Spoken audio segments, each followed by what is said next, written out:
welcome Ian Murray, Shadow Secretary of State for Scotland, to address conference.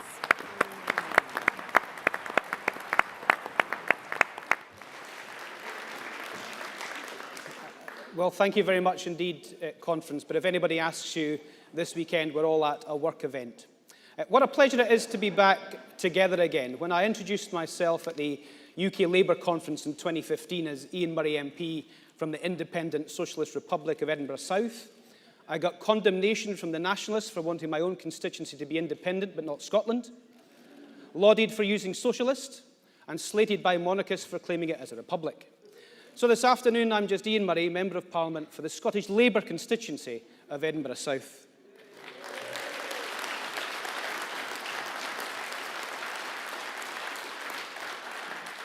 Colleagues, so much has changed since we last gathered nearly 3 years ago. I'm carrying 11 extra lockdown kilos, and I've become a father, to name a couple.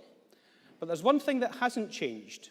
Our inspirational deputy leader, Jackie Baillie, is still undefeated in Dumbarton.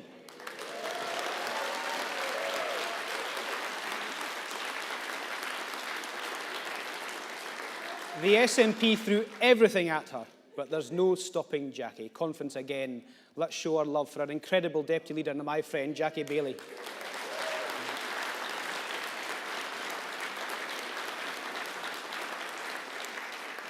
I think she blew me a kiss there, but she's wearing her mask, so perhaps it was something less polite. Of course, Jackie isn't alone. My constituency colleague Daniel Johnson was also re-elected in Edinburgh Southern with a massively increased majority, and it's a real credit to his relentless hard work. Thank you, Daniel, for everything you do for the people of Edinburgh Southern. But by far the biggest difference in our party has been the election of our fantastic new leader, Anas Sarwar.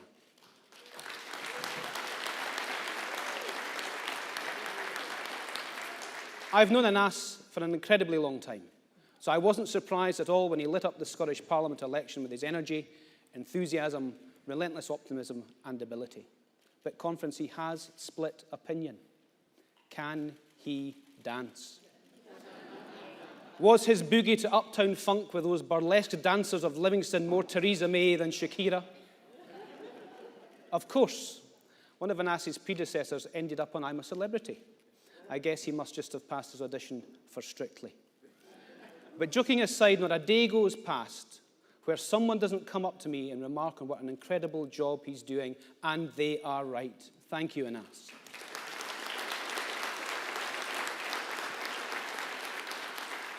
Under his leadership, the Scottish Labour Party is changing. You can see that around us. He's building the future and wants the country to unite to do it together. And I look forward to his speech this afternoon. I hope, Conference, you'll forgive me if I spend a little time on Ukraine. It is the most dangerous and worrying time for Europe since World War II. In my time as an MP, I've had the pleasure of visiting some wonderful places, but few sticks in the mind as strongly as the beautiful city of Kyiv. In 2018, I was there as an election observer on behalf of the Council of Europe to oversee an impeccable democratic election. It was moving beyond words. I saw firsthand the beating heart of a fledgling democracy and what it means to the Ukrainian people. I saw a vibrant, multicultural European capital. I saw a strong, sovereign nation choose its own leaders without fear and its own future without coercion. But 8 days ago, an evil, imperialistic dictator, terrified of a free people, sought to end that democracy. And if we've said already this afternoon, and let's say it again, we all stand with Ukraine.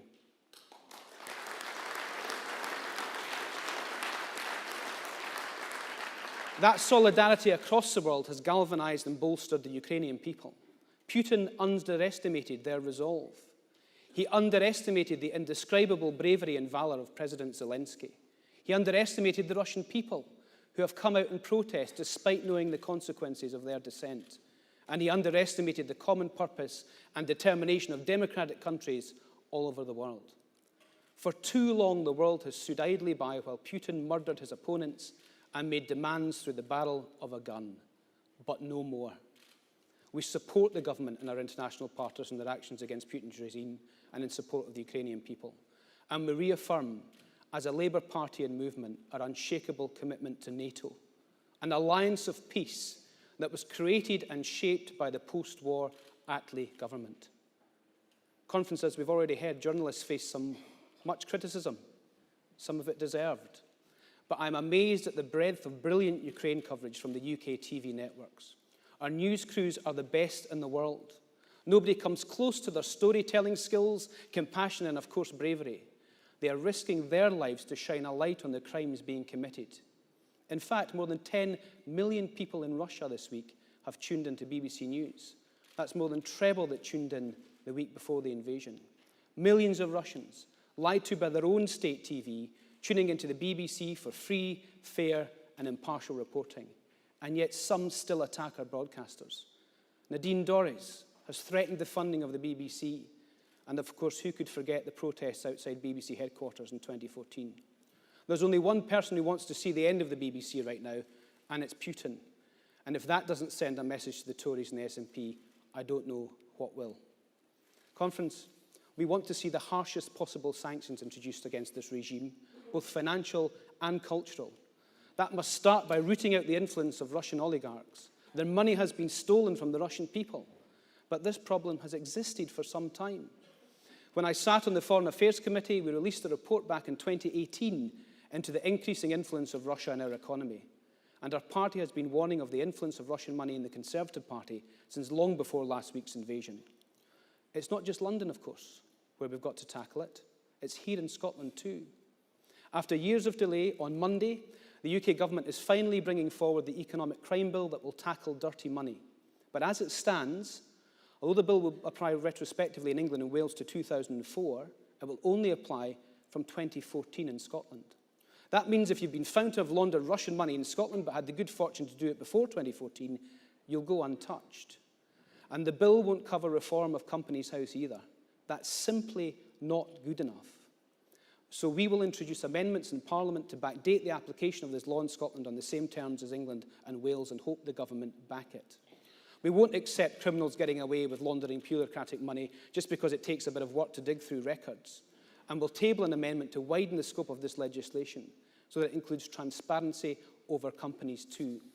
This will allow us to finally reform Scottish limited partnerships, an outdated vehicle of ownership which allow bad actors to avoid transparency and obscure who the real owners are. We're also demanding the government brings forward legislation to introduce sanctions immediately, not wait months as currently proposed. Conference, it might take them months to sanction a listen oligarch, but I'll tell you how quickly this Tory government can implement sanctions when they want. Try turning up 2 minutes late to the job centre.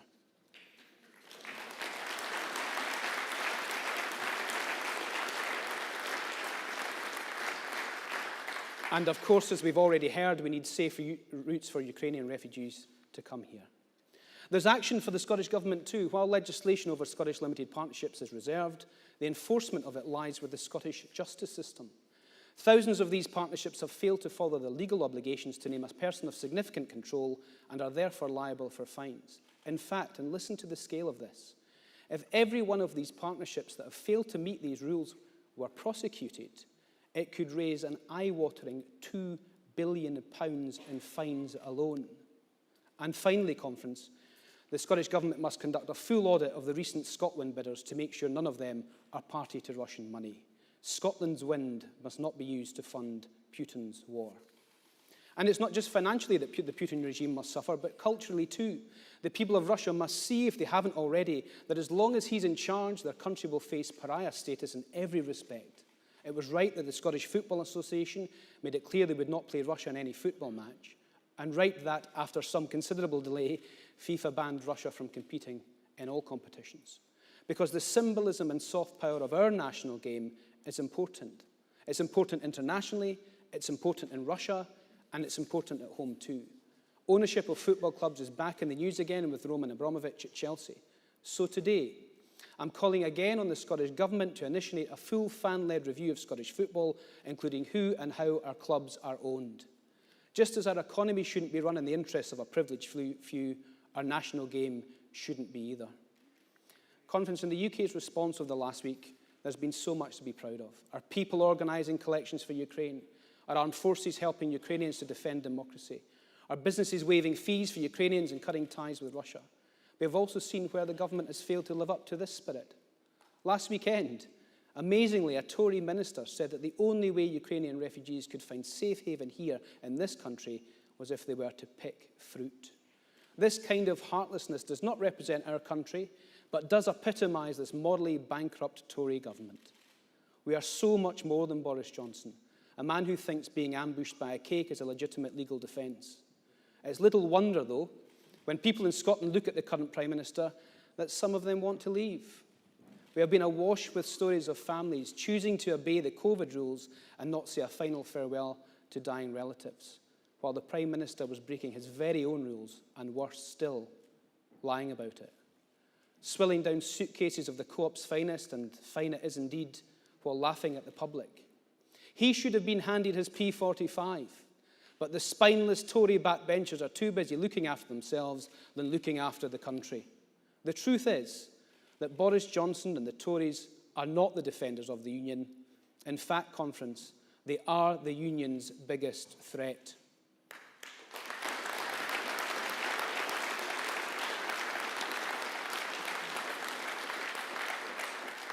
And what of Douglas Ross? A man who told us all during the election last year that he was the only one that had the strength to take on the SNP, but he has been left a laughingstock, humiliatingly described as lightweight and hopeless by his colleagues with whom he shares a voting lobby, don't forget. It's for reasons like this that it's only the Labour movement that can truly defend our union. We recognise that if we are to save it, then of course we must renew it too. We've never accepted the false choice between the Tories' broken status quo and the nationalist separatist agenda. It's up to us, as Labour, to show Scots and every citizen of the UK that there is a better way and that we can create a new Britain. That means changing the United Kingdom to address the imbalances and remoteness that so many feel its power structures represent wherever you are in the country. And the Labour approach will be, yes, to continue to persuade people to stay together, but more than that, build such a positive and ambitious new Britain under Prime Minister Starmer that everyone will want to stay in it. That's why Keir Starmer's commissioned Gordon Brown to produce a root and branch review of our constitution. Gordon's report will lay out a plan to clean up and clear out Westminster. It will concentrate on answering the devolution questions for England as well as all the nations. It will give the positive case for living on these islands together. Because the answer is not further centralisation, but getting powers out and into communities. And that's not just out of Westminster, but out of Holyrood too. I'm excited about the publication of Gordon's report this summer. Conference, I said at the start of the speech that one thing that never changes is Jackie winning Dumbarton. But actually, there is something else. The SNP's inability to answer basic questions about their proposition for separation. In the last few weeks alone, we've witnessed the ridiculous spectacle of Ian Blackford claiming an independent Scotland wouldn't be liable for paying the pensions of our own pensioners. And a move straight out of the Farage and Johnson Brexit playbook. An attempt to throw up smoke in the front of voters' eyes. The very idea that English and Welsh taxpayers will continue to pay Scottish pensions is beyond ridiculous, and Ian Blackford knows it. Just as he knows that Scotland trades more with the rest of the United Kingdom than it does with the rest of the world combined. But he thinks that by obfuscating the truth, he can hoodwink voters into backing the SNP's plans. And he wants to do it without even having to answer the big questions. We've all been there. It's been 8 years since the referendum, more than 80 years since the founding of the SNP, and they still don't have answers on currency, on debt, on deficit, on EU accession, on borders, on trade, on citizenship, and of course on pensions. They are taking the Scottish public for fools, but Scots know chancers when they see them. And it's our job to continue to make the positive Labour case for the UK while relentlessly exposing their ridiculous plans and the dangers of nationalism. And of course, Nicola Sturgeon is the Michael Caine of Scottish politics. But she doesn't want to blow the bloody doors off, she wants to saw the bloody doors off. And don't forget,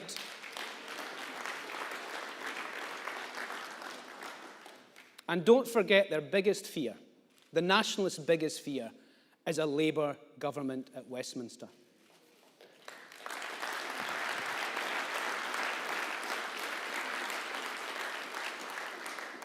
Conference, after the devastating result of the last general election, you'd be hard-pressed to imagine us recovering quickly. Yet just over 2 years on, we're ahead in the polls and have a chance. We're in that position thanks to no small part to Keir Starmer and our wonderful party staff.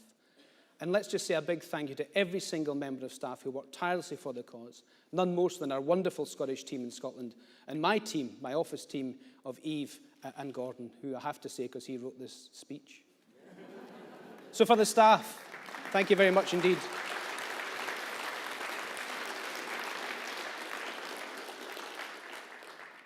Now, don't get me wrong. We all know there's still a huge amount of work required to win back the trust of voters, especially here in Scotland. But we are all united in that task. And Naas and Keir work in partnership, and Keir gets it. He gets the Naas as the boss and calls the shots. That's how it should be. That's how it should always have been. And I may be the only official Scottish Labour MP, but I'm not lonely, because every Labour MP is a Scottish Labour MP now, including first black MP. Congratulations, Paulette, and welcome to the Parliamentary Labour Party.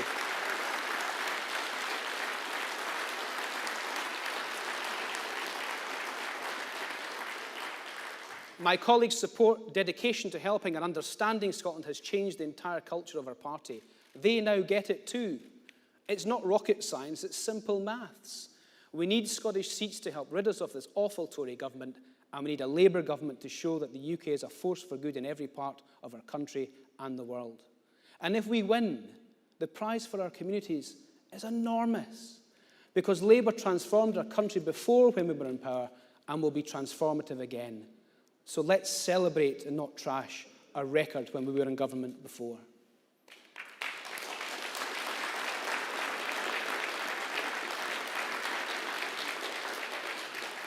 And of course, Conference, we wouldn't be ignoring the cost of living crisis that's currently engulfing the country. For example, in Scotland this spring, Labour would have saved £200 on the energy bills of every single household.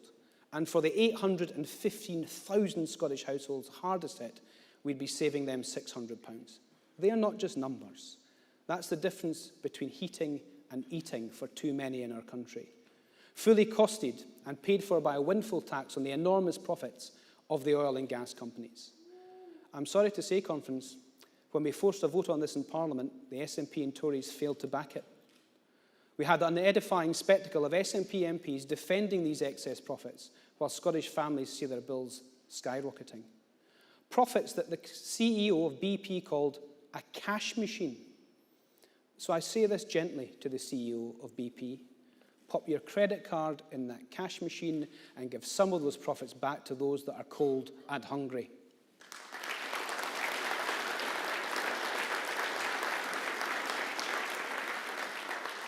And of course, we wouldn't have wasted millions of pounds handing contracts to the mates of Tory MPs for equipment that didn't work. Billions wasted on fraud and faulty COVID systems. And under Labour, no longer would Scottish communities watch on as jobs move overseas. No longer would island communities see wind turbines turn in the distance, but see no opportunity from them.